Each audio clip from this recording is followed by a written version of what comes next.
ये H bomb तो नहीं है, एच बॉम्ब आ रहा है, हाइड्रोजन बॉम्ब आ रहा है।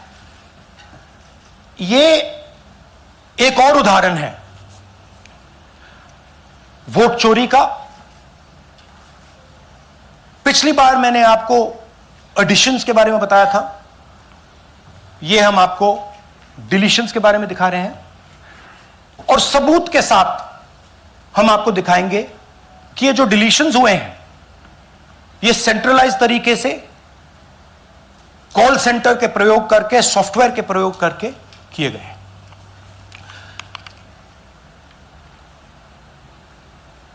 हमारे पास इस प्रेजेंटेशन में जो मैंने आपको अभी दिखाया 100% सबूत है, प्रूफ है कि ज्ञानेश कुमार जी हिंदुस्तान के चीफ इलेक्शन कमिश्नर वोट चोरों की रक्षा कर रहे हैं, और यह मैं आपको अभी दिखाने जा रहा हूं। हर इलेक्शन में हमें रिपोर्ट आती थी कि वोटर्स डिलीट हो रहे हैं, कांग्रेस वोटर्स डिलीट हो रहे हैं, ऑपोजिशन के वोटर्स डिलीट हो रहे हैं, दलित वोटर्स डिलीट हो रहे हैं, आदिवासी हो रहे हैं, माइनॉरिटी वोटर्स डिलीट हो रहे हैं, ओबीसी वोटर्स डिलीट हो रहे हैं। मगर जब डिलीट होते हैं ऑपोजिशन के ही होते हैं। कर्नाटक में आलंद कंस्टिट्यूएंसी है, यहां पे चोरी पकड़ ली, कोइंसिडेंस से पकड़ी। वहां की जो बीएलओ थी उसने देखा कि उसके रिश्तेदार को डिलीट कर दिया गया था। जैसे चोरी पकड़ी जाती है, कोई छोटी सी गलती हो जाती है, हाथ आ जाती है। आलंद में 6018 वोटर्स डिलीट हुए, उसमें से इनकी रिश्तेदार थे। उन्होंने पता लगाया कि मेरे रिश्तेदार को डिलीट किसने किया। पता लगा कि पड़ोसी ने रिश्तेदार को डिलीट किया। बीएलओ ने जाके पड़ोसी से पूछा कि भाई आपने मेरे रिश्तेदार को क्यों डिलीट किया। पड़ोसी ने कहा मैंने तो नहीं किया। बीएलओ सस्पिशियस हो गई, शक पड़ा, उसने प्रोसेस चालू कर दी।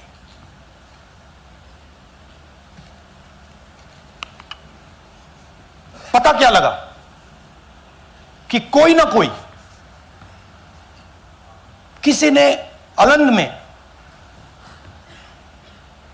वोटर डिलीशन सिस्टमैटिकली ऑर्गेनाइज तरीके से, सेंट्रलाइज तरीके से किया। हमें यह नहीं मालूम कि आलंद में कितने वोटर डिलीट हुए, क्योंकि इससे बहुत ज्यादा हो सकते हैं। 6000, तकरीबन 6000 पकड़े गए, उस पर इन्वेस्टिगेशन हो गया। क्या पता लगा कि फाइलिंग ऑटोमेटिकली ऑनलाइन हो रही है। मोबाइल नंबर्स कर्नाटक के नहीं यूज हो रहे, मोबाइल नंबर्स दूसरी स्टेट्स के यूज हो रहे हैं। इनफैक्ट कर्नाटक के नंबर थे ही नहीं उसमें। मतलब आप दिल्ली में बैठे डिलीट कर रहे हो, आपका नंबर तमिलनाडु का है। आप गुड़गांव में डिलीट कर रहे हो, आपका नंबर झारखंड का है। और जब हम चेक कर रहे हैं कि भैया आपका नंबर है, तो आपका नंबर है ही नहीं, किसी और का नंबर है। और टारगेट करके कांग्रेस वोटर्स को डिलीट किया गया।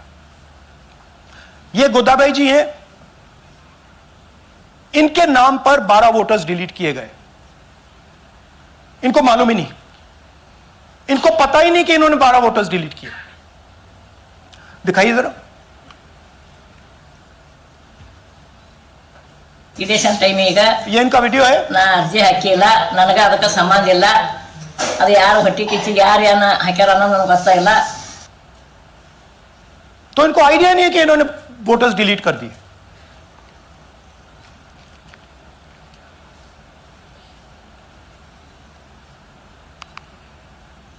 ये सारे के सारे जो नंबर्स हैं ये कर्नाटक के नंबर्स नहीं है, ये अलग अलग स्टेट्स के नंबर्स हैं। और इन नंबर्स को आप फोन करके देखिए, रिप्लाई नहीं आता है,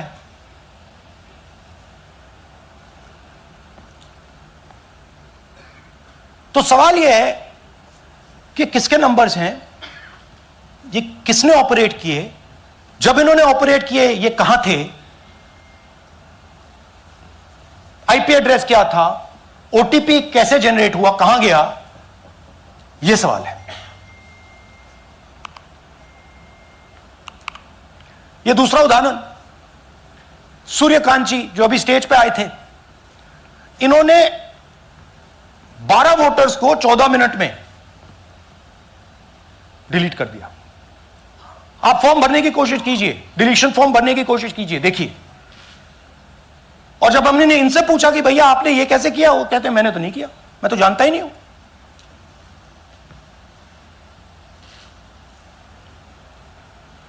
बबीता चौधरी जी का इन्होंने एक नाम डिलीट किया, यहां खड़ी हैं बबीता जी, यहां है, सूर्यकांत जी यहां है, आ जाइए जरा स्टेज पे, एक सेकंड आ जाइए, ये दोनों खड़े हैं यहां पे, सूर्यकांत जी, बबीता जी।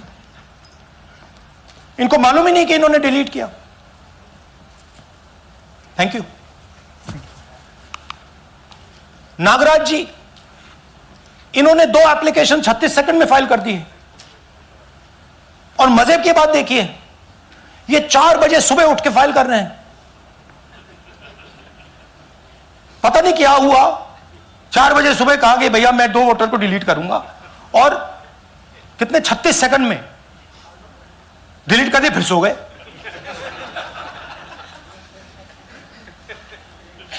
हमारी माइंड में पहले सवाल था कि क्या इलेक्शन कमीशन भी सो रहा है, मगर नहीं, सोया कोई नहीं है, जगे हुए हैं, सिस्टमैटिकली मदद हो रही है। यह देखिए दूसरी बात, जो भी डिलीट कर रहा है वोटर लिस्ट में उसका सीरियल नंबर 1 है। मतलब जो भी वोटर लिस्ट में पहले नंबर पे आता है वही डिलीट कर रहा है। 5वें नंबर वाला, 7वें नंबर वाला, 10वें वाला कोई नहीं कर रहा। तो हो क्या रहा है, सॉफ्टवेयर से यह काम किया जा रहा है। सॉफ्टवेयर प्रोग्राम कह रहा है पहला नाम निकालो और इसका प्रयोग करके डिलीट करो। टारगेटेड डिलीशंस हो रहे हैं। कांग्रेस पार्टी पर आनंद में अटैक किया। टॉप 10 बूथ्स जहां सबसे ज्यादा कांग्रेस की स्ट्रेंथ थी वहां टारगेट किया। और 2018 में पिछले इलेक्शन में 10 में से 8 बूथ कांग्रेस पार्टी जीती थी, और इन 8 में से इन्होंने 6000 लोग उड़ाने की कोशिश की। ये कोइंसिडेंस नहीं था, ये प्लान था, और ये सेंट्रलाइज तरीके से किया जा रहा है। अब मैंने बहुत बड़ी बात बोली, चीफ इलेक्शन कमीशन के बारे में मैंने बोला कि यह व्यक्ति वोट चोरों की रक्षा कर रहा है। जो भी मैं यहां बोल रहा हूं 100% प्रूफ के साथ, सबूत के साथ बोल रहा हूं। और मैं अभी आपको दिखाना चाहता हूं कि मैं यह शब्द क्यों बोल रहा हूं और किस बेसिस पे बोल रहा हूं। आपको अपनी आंखों से यह दिखेगा। कर्नाटका सीआईडी ने केस चालू किया कि वोटर कौन है, ये फोन किसके हैं, ये आईपी एड्रेस क्या है, ओटीपी कहां गया, इन चीजों के बारे में इन्वेस्टिगेशन शुरू होती है। कर्नाटक सीआईडी ने हिंदुस्तान के इलेक्शन कमीशन को 18 चिट्ठियां लिखी हैं। हमें आप ये इंफॉर्मेशन दीजिए, बिल्कुल क्लियर है, डेस्टिनेशन आईपी दीजिए, डिवाइस डेस्टिनेशन पोर्ट दीजिए, ओटीपी ट्रेल्स दीजिए, फोन नंबर्स दीजिए, फोन नंबर्स के मालिकों के नाम दीजिए। क्लियरली पूछा है, नो आंसर। 18 चिट्ठी CID Karnataka, no answer from chief election commissioner, no answer from election commission. Timeline देखिए,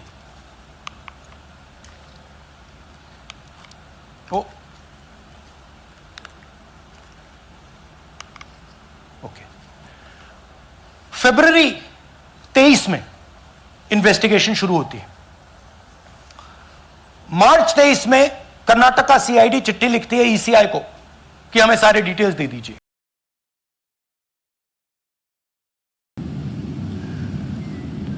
अगस्त में इनकंप्लीट डिटेल्स दी जाती हैं, जिससे कोई इन्वेस्टिगेशन आगे नहीं बढ़ेगा। जिन चीजों की जरूरत थी वो नहीं दी, जिसकी जरूरत नहीं थी वो सारी दे दी। पहला सबूत। दूसरा सबूत, 18 बार रिमाइंडर लेटर गए हैं। आपको अगर सीआईडी एक बार लेटर भेज दे और आप नहीं गए, आप जानते हो क्या होगा। यहां पे इलेक्शन कमीशन को 18 बार लेटर गए हैं, कुछ नहीं हुआ है। बाद में क्या होता है, कर्नाटक ईसी इलेक्शन कमीशन को लिखता है, कहता है भैया हमें दे दीजिए, आपको इंफॉर्मेशन देना पड़ेगा। No reply. मार्च 25 में आखिरी लेटर सितंबर में गया है, कुछ ही दिन पहले। No reply from EC. यह है सबूत कि ज्ञानेश कुमार जी वोट चोरों की रक्षा कर रहे हैं, और यह ब्लैक एंड व्हाइट सबूत है, इसमें कोई कंफ्यूजन नहीं है कहीं।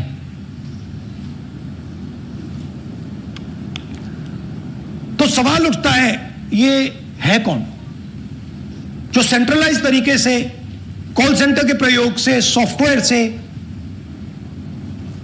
अलग अलग प्रदेशों में वोट डिलीट कर रहे हैं, ऐड कर रहे हैं। इलेक्शन कमीशन जानता है, ज्ञानेश कुमार जी जानते हैं। अच्छा, ये सिर्फ आनंद में नहीं हुआ, ये अलग अलग कंस्टिट्यूएंसीज में हुआ है।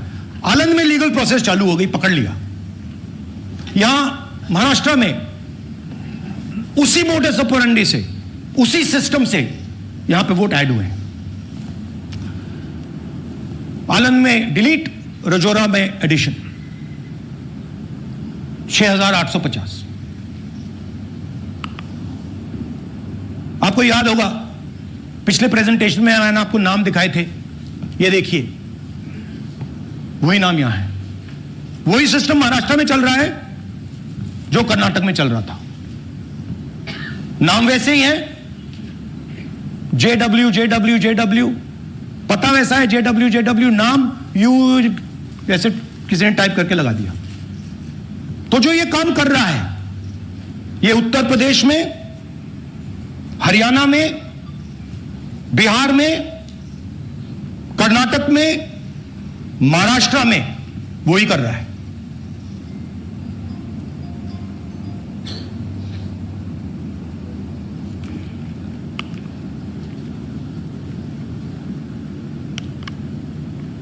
तो हमारी डिमांड है, ज्ञानेश कुमार जी, आप अपना काम कीजिए। आपने ओथ लिया है, आप हिंदुस्तान के चीफ इलेक्शन कमिश्नर हैं। आपसे कर्नाटक की सीआईडी सबूत मांग रही है।